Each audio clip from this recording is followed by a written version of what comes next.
오늘 오후 예배 말씀 베드로전서 3장 16절과 17절입니다. 베드로전서 3장 16절, 17절. 선한 양심을 가지라. 이는 그리스도 안에 있는 너희의 선행을 욕하는 자들로 그 비방하는 일에 부끄러움을 당하게 하려 함이라. 선을 행함으로 고난받는 것이 하나님의 뜻일진데 악을 행함으로 고난받는 것보다 나으니라. 아멘.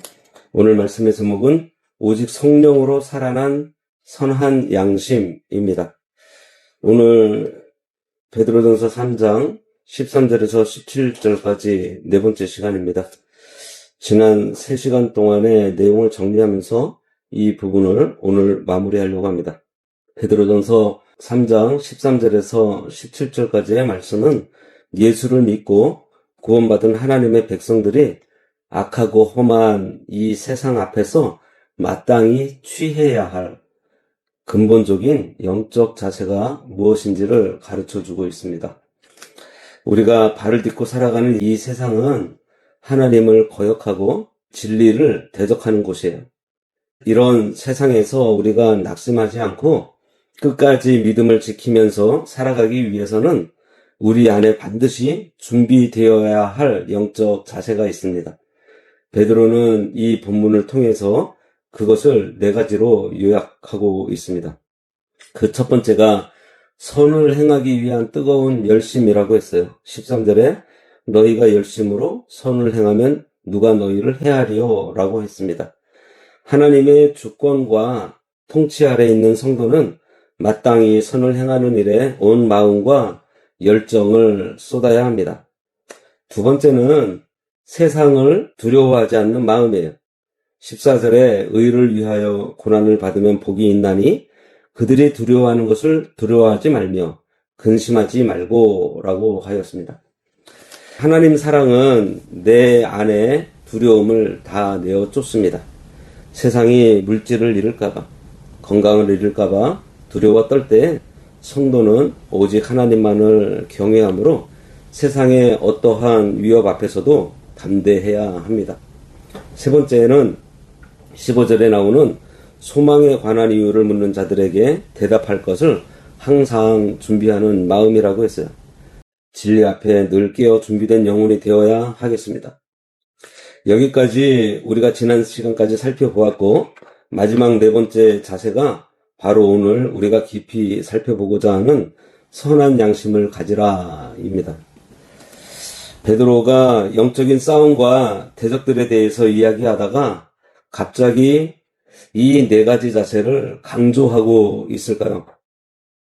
군사가 전쟁터에 나가서 적과 싸우기 전에 가장 먼저 점검해야 할 것이 그 군사의 마음에 품은 기본 자세와 태도이기 때문입니다. 마음의 자세가 바르게 정리되어 있지 않는 군사는 만약에 위협이 생겼을 때 도망가거나 그 적들과 타협하게 되어 있어요.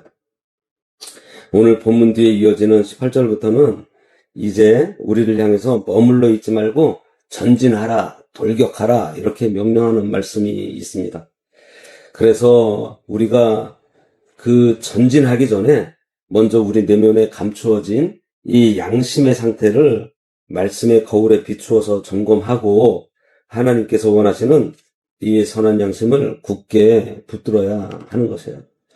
오늘 본문 16절 상반절은 우리에게 아주 단호하게 명령합니다. 선한 양심을 가지라.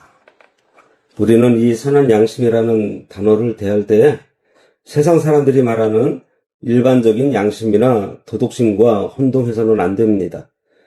세상에 존재하는 모든 인간은 짐승이 아니기에 누구에게나 양심이 있어요.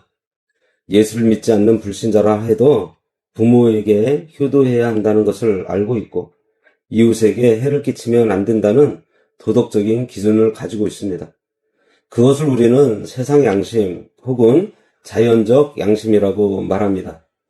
성도와 불신자 사이에는 이 도덕성이라는 공통 분모가 분명히 존재합니다. 성도는 당연히 세상 사람들보다 도덕적으로 보다 더 깨끗하고 바르게 살아야 합니다. 그러나 여기 성경이 말씀하는 선한 양심은 단순히 세상 사람들보다 조금 더 착하게 살고 법을 더 잘 지키는 수준의 도덕심을 의미하는 것이 아니에요. 세상의 양심은 타락한 아담의 본성 아래 갇혀있는 양심입니다. 인간의 기준과 이성에 따라 움직이는 양심이고 자기가 주인이 되어서 판단하는 상대적인 양심이에요. 그래서 세상 사람들은 겉으로는 양심적인 척 하지만 자기의 이익이 걸려 있거나 본인의 안위가 위태로워지면 반드시 그 양심을 왜곡하고 타협하게 되어 있어요. 반면에 여기 성경에서 요구하고 있는 선한 양심은 본질적으로 다릅니다. 이것은 오직 예수 그리스도의 십자가 보혈로 죄 씻음을 받고 성령으로 거듭난 사람만이 소유할 수 있는 회복된 양심이에요.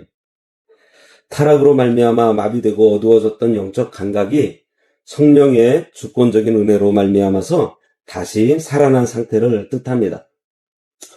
세상의 도덕적 양심이 사람의 눈을 의식하고 있는 것이라면 여기 성도의 선한 양심은 오직 하나님 앞에서의 양심입니다. 그러므로 이 선한 양심은 내 뜻대로 움직이는 것이 아니라 하나님의 절대적인 말씀과 성령님의 다스림에 복종하는 양심인 줄로 깨달아야 합니다. 그렇다면 성령으로 거듭나 선한 양심이 회복된 사람의 삶에는 구체적으로 어떤 변화가 나타날까요? 그것은 크게 두 가지 차원에서 우리에게 증명되고 있습니다. 첫째는 도덕적으로 예민해져요.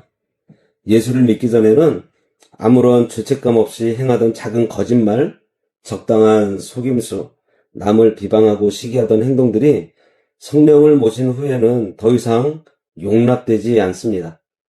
영혼의 눈이 밝아지니 옛날에는 보이지 않던 내 마음속에 추악한 죄악들이 낱낱이 드러나기 때문에 옛날에는 죄를 짓고도 남들도 다 하는데 뭘 그거 갖고 그래. 이렇게 뻔뻔하게 넘어갔었지만 선한 양심이 살아난 성도는 아주 작은 죄 앞에서도 마음이 찔리고 아파서 견딜 수가 없게 됩니다. 양심이 도덕적으로 극도로 예민해져서 죄를 미워하게 되고 의를 사모하는 상태로 변화되는 거예요. 두 번째로는 세상 사람들은 도무지 알 수도 없고 흉내 낼 수도 없는 회복이 일어나요. 이것은 하나님과의 관계에 대한 예민함입니다. 성령으로 거듭난 성도는 내 안에 계신 성령과의 교통을 하면서 살게 됩니다. 그런데 만약 내가 기도를 쉬거나 말씀에 불순종하거나 세상의 정욕을 사랑해서 하나님과의 관계가 조금이라도 소원해져서 멀어지게 되면 내면 깊은 곳에서부터 말할 수 없는 영적 불편함과 괴로움이 밀려옵니다. 세상 사람들은 하나님과 떨어져 살아도 돈만 잘 벌리고 육신만 편안하면 아무런 양심의 가책을 느끼지 못합니다. 오히려 즐거워해요. 그런데 참된 성도는 그렇지가 않습니다. 육신이 아무리 부유하고 편안해도 내 심령이 하나님과 멀어졌다는 사실을 깨닫는 순간 선한 양심이 경고등을 울리기 시작합니다. 내 안에 계신 성령을 근심하게 해드렸다는 사실 때문에 마음에 큰 고통을 느끼고 하나님 앞에 나와 눈물로 회개하게 돼요. 그러면 지금 우리의 양심은 어떤가요? 하나님과 멀어진 것 때문에 불편하신가요? 만약 그렇다면 그 양심은 살아있는 선한 양심이 분명합니다. 잠언 20장 27절을 보면 사람의 영혼은 여호와의 등불이라 사람의 깊은 속을 살피느니라 이렇게 말씀하고 있습니다. 하나님께서는 성령으로 거듭난 우리의 영혼을 여호와의 등불로 삼으십니다. 어두컴컴한 방에 불을 켜면 구석에 쌓인 먼지와 더러운 오물들이 다 드러나듯이 성령께서 우리의 영혼의 불을 밝혀주시면 우리 양심은 무엇이 옳고 무엇이 그른지, 무엇이 하나님의 뜻이고 무엇이 마귀의 유혹인지를 아주 선명하게 분간하게 됩니다. 그러므로 선한 양심을 가진다는 것은 표현을 바꾸어서 말하면 매 순간 내 안에 켜진 여호와의 등불을 따라서 성령과 온전히 동행하는 마음을 유지하는 거예요. 다윗은 바세바를 범하고 나서 영적 양심이 완전히 마비되고 눈이 가려진 채 지낸 적이 있었습니다. 죄의 무서운 특징은 거듭난 성도라고 해도 영적인 양심을 순식간에 무디게 만들고 마음을 돌덩이처럼 굳어지게 하고 인간을 한없이 뻔뻔하게 만든다는 점에 있습니다. 다윗은 무서운 죄를 짓고도 수개월 동안 영적 침체에 빠져서 아무런 가책 없이 왕의 자리에 앉아 있었어요. 그러나 하나님의 주권적인 은혜로 나단 선지자의 책망이 선포되고 성령의 찌르심이 임했을 때 다윗은 밤마다 눈물로 침상을 적시면서 시편 51편 10절에 이렇게 부르짖었습니다. 하나님이여 내 속에 정한 마음을 창조하시고 내 안에 정직한 영을 새롭게 하소서. 다윗이 구했던 정직한 영, 그것이 바로 오늘 본문이 말하고 있는 선한 양심의 회복입니다. 죄로 인해서 급격하게 어두워졌던 영혼의 등불을 성령의 은혜로 다시 환하게 밝혀달라는 간절한 호소였던 거예요. 우리가 죄를 지었을 때 마음이 아프고 하나님의 마음을 깨달아 눈물로 회개할 마음이 생긴다는 것은 내 안에 내주하시는 성령의 역사와 하나님의 은혜가 여전히 머물러 있다는 확실한 증거입니다. 진짜 무서운 저주는 죄를 지어도 마음이 전혀 아프지 않은 화인 맞은 양심, 망가진 양심으로 살아가는 것입니다. 그러므로 택함받은 하나님 백성인 우리는 매일 아침마다 다윗처럼 부르짖어야 하겠습니다. 주여 내 안에 정직한 영을 새롭게 하사 성령이 주시는 선한 양심의 불이 꺼지지 않게 하여 주시옵소서.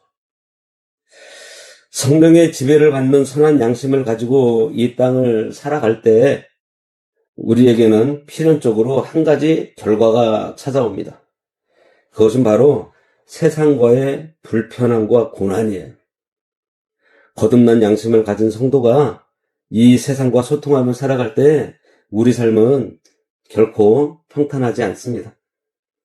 왜냐하면 세상 사람들은 전혀 문제 삼지 않는 일들을 우리는 문제를 삼고 멈춰서야 하기 때문이에요. 과거에 어떤 시장에서 장사하던 성도님이 은혜를 받고 성령으로 거듭난 다음에 목회자를 찾아와서 울면서 이런 고백을 했다고 합니다. 목사님, 내가 예수 믿고 나니 왜 이리 살기가 힘듭니까? 전에는 장사하면서 남는 것이 없이 판다며 적당히 거짓말도 하고 이웃이 손해를 입든 말든 내 이익만 남기면 그만이었는데 이제는 마음에 예수님이 계시니 작은 거짓말 하나도 마음에 걸려서 장사를 턱 못해 먹겠습니다. 맞아요. 성령의 마음을 품고 이 땅을 사는 것 자체가 세상 속에서는 고난이고 불편함이에요. 세상은 이것이 유행이다, 이것이 즐거움이다, 동성애도 인간에 걸리니 아름다운 것이다 하고 소리치지만 우리 안에 선한 양심은 아니다. 그것은 하나님이 가증히 여기시는 죄악이며 추한 것이다 라고 분명하게 선언을 긋습니다. 세상과 가치관이 근본적으로 다르니 충돌이 일어날 수밖에 없어요. 이 때문에 베드로는 16절 하반절 말씀에 이렇게 말하고 있어요. 이는 그리스도 안에 있는 너희의 선행을 욕하는 자들로 그 비방하는 일에 부끄러움을 당하게 하려 함이라. 우리가 세상과 타협하지 않고 선한 양심을 지키면서 살아가면 세상은 반드시 우리를 향해서 손가락질하며 비방하고 욕할 것이에요. 자기들과 다르게 사니까 불편하기 때문입니다. 그러나 낙심하지 마세요. 우리가 고난 속에서도 묵묵하게 선한 양심을 지켜내면 결국 마지막 날에 악을 행하며 우리를 비방하던 이 세상이 하나님 앞에서 스스로의 추악함을 깨닫고 부끄러움을 당하게 될 것입니다. 이제 베드로는 17절에서 아주 깊은 진리를 선포하면서 이번 단락을 마무리하고 있습니다. 선을 행함으로 고난받는 것이 하나님의 뜻일진데 악을 행함으로 고난받는 것보다 나으니라. 참 오묘한 말씀입니다. 여기 보면 고난이라는 단어가 2번 반복되어 나오고 있어요. 선을 행하다가 당하는 고난이 있고 악을 행하다가 자기 죄값으로 당하는 고난이 있습니다. 이것이 무엇을 말해줍니까?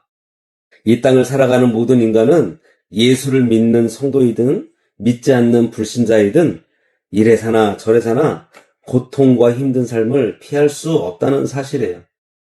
우리가 사는 이 세상은 아담 이후로 하나님을 등지인 타락한 세상이기 때문에 불신자라고 해서 결코 행복하지 않습니다.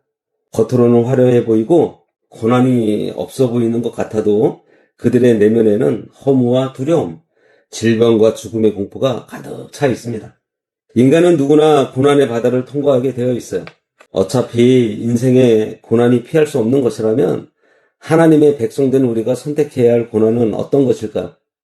내 욕심과 내 제약 때문에 당하는 비참한 고난이 아니라 하나님의 뜻을 따르고 선한 양심을 지키기 위해 당하는 거룩한 고난이어야 하지 않겠습니까? 선을 행함으로 고난을 당하는 자에게는 하나님의 위로가 있고 영원한 하늘의 상급이 있고 복이 있다고 성경은 약속합니다.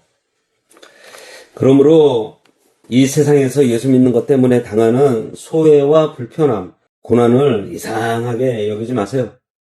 우리가 매일매일 준비해야 할 것은 세상의 물질이나 전술이 아닙니다. 오직 성령의 마음이고 살아있는 선한 양심입니다. 비록 선한 양심을 지키며 살 때 세상에서는 잠시 불편하고 핍박을 받게 되더라도 우리 안에는 세상이 도무지 알 수도 없고 줄 수도 없는 하나님만의 영적인 평강과 기쁨이 강물처럼 흘러넘치게 될 것입니다. 오늘 그리고 우리의 남은 평생에 화인 맞은 양심이 아니라 성령으로 환하게 밝혀진 선한 양심을 준비했으면 좋겠습니다. 세상의 그 어떤 위협 앞에서도 타협하지 않고 내 안에 왕으로 계신 그리스도의 통치에 복종하면서 묵묵히 선을 행함으로 최후의 승리를 거두는 복된 하나님의 백성으로 살아가시기를 간절히 바랍니다. 기도하겠습니다. 우리의 주권자 되시는 하나님 아버지, 허물과 죄로 죽었던 우리의 영혼을 살리시고 성령으로 거듭난 선한 양심을 선물로 주시니 감사합니다. 아멘. 세상과 타협하며 이 양심을 무디게 만들었던 저희들의 게으름과 죄악을 용서하여 주시고 우리 안에 하나님의 등불을 환하게 밝혀주셔서 날마다 성령과 동행하며 무엇이 선하고 의로운지 분별할 수 있도록 도와주시고 이 땅을 살아가며 당하는 작은 손해와 고난을 두려워하지 말고 오직 하나님 앞에서의 정직한 양심을 지킴으로 세상에 예수 그리스도의 살아계심을 증거하는 승리자가 되게 하여 주시옵소서. 예수님의 이름으로 기도드리옵나이다. 아멘.